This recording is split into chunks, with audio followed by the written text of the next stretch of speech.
Hi. So I'm all dressed up. I was dressed up to register to an online platform.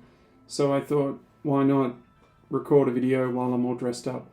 I got these glasses from the drawer. I put them on my head because the online platform is going towards a European student market. So I thought, even though I'm an old guy, I'll try to look a bit cool, try to appeal to some of these European students or whatever. So, I'm not afraid to accessorize. And in this video, I just really wanted to talk about showing enthusiasm and being ready to take advantage of opportunities.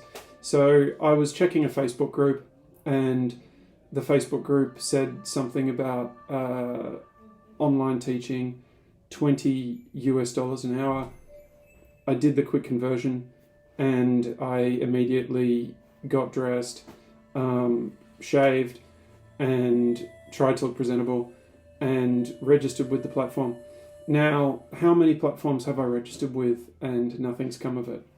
A lot. I'm not going to lie, a lot. But that's a part of it. You're going to waste time. You're going to register for things that you don't hear back from them. And you're going to go and meet people that are time wasters. That's a part of it.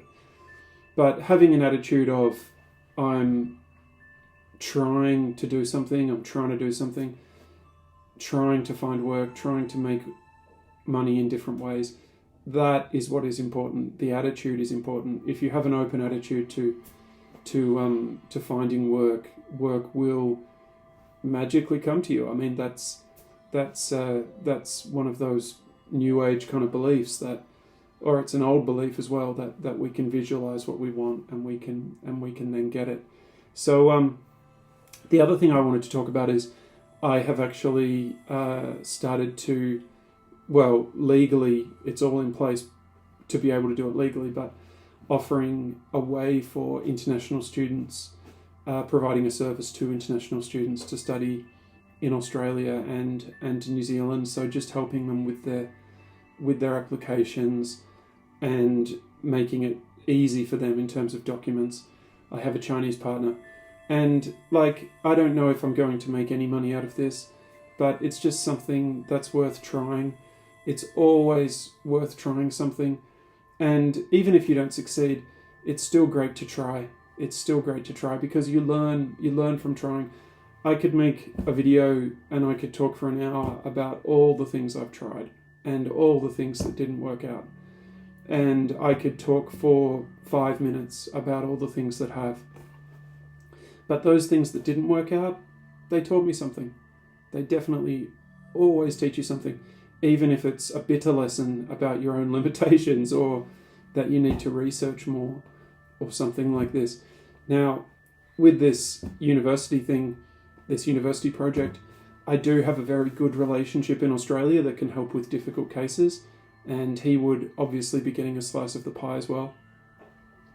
I have helped students for free with a few applications to universities now as well, and it just made me realize they are simple, but if you're someone who is on a IELTS 4 to 5 kind of bandwidth, it's also very, or even someone who's on a 6 or something IELTS bandwidth, it can be difficult to do these applications.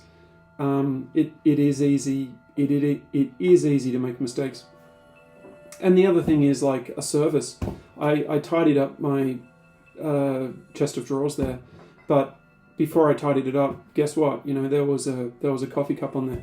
Now look, what kind of a business is delivering coffee? I mean, I can get dressed and walk to the coffee shop and walk to the convenience store, walk to 7-Eleven and get a coffee myself. But there is a service that also provides that. So just because someone can do something themselves doesn't mean that there's not a service to provide that. You can wash your own car, you can clean your own house, but it's still a service. So yeah, I'm looking forward to this, and having an optimistic outlook about the world in general, it could be a very lucrative thing. And a lot of these businesses have have collapsed due to the what's happened with the international student market. A lot of people, maybe their businesses didn't collapse, but they've just left the market. They've just left the industry. They're over it. They just moved on to something else. Now, having a Chinese partner is crucial. That is absolutely crucial. To be a foreigner in China and operate your own business without a Chinese partner, good luck. I mean, it's really, really, really tough. You need someone who is Chinese who can go into those government settings or can deal with dissatisfied people or do banking and tax stuff. Foreigners are just unable to do that because when you get into some kind of difficult situation, it's always like the elephant in the room. You are a foreigner. Whereas if you can be separate from that and you can do your role, which is maybe giving confidence to the Chinese students by sort of saying, oh yeah, you know, I visited that city or I visited that university. And look, I have visited a lot of universities. I used to work as a disability tutor at, oh goodness me, what's the name of the university? I should be able to remember. Anyway, it's one of the universities in Melbourne. It'll come to me. But yeah, I worked at a couple of their campuses. Getting older. I've been to so many different universities in Australia. University of Bendigo, University of Ballarat, University of New England, University of Queensland, University of Western Sydney, the university in Wollongong, I think it's the University of Wollongong, University of Adelaide, yeah, I mean, I could go on and on, Monash, La Trobe, you know, I've been to so many of these universities. Oh, that name eludes me. But yeah, it's quite funny though, actually, because why wouldn't I remember that? But anyway, I should look it up.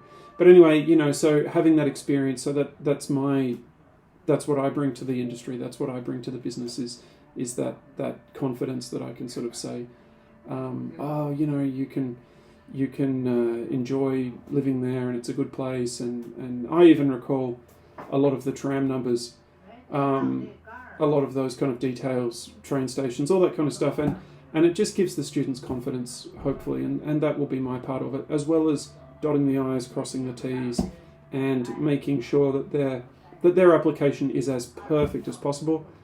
And yeah, I mean, look, to sum up, if you're like in my situation where you're in your 30s or your 40s or whatever, and you're looking at increasing your income, just be really positive. Register for everything, apply for everything, try for everything. And the things that don't work out, move on. But the things that do work out, they are possibly going to change your life and change your life for the better and in significant ways.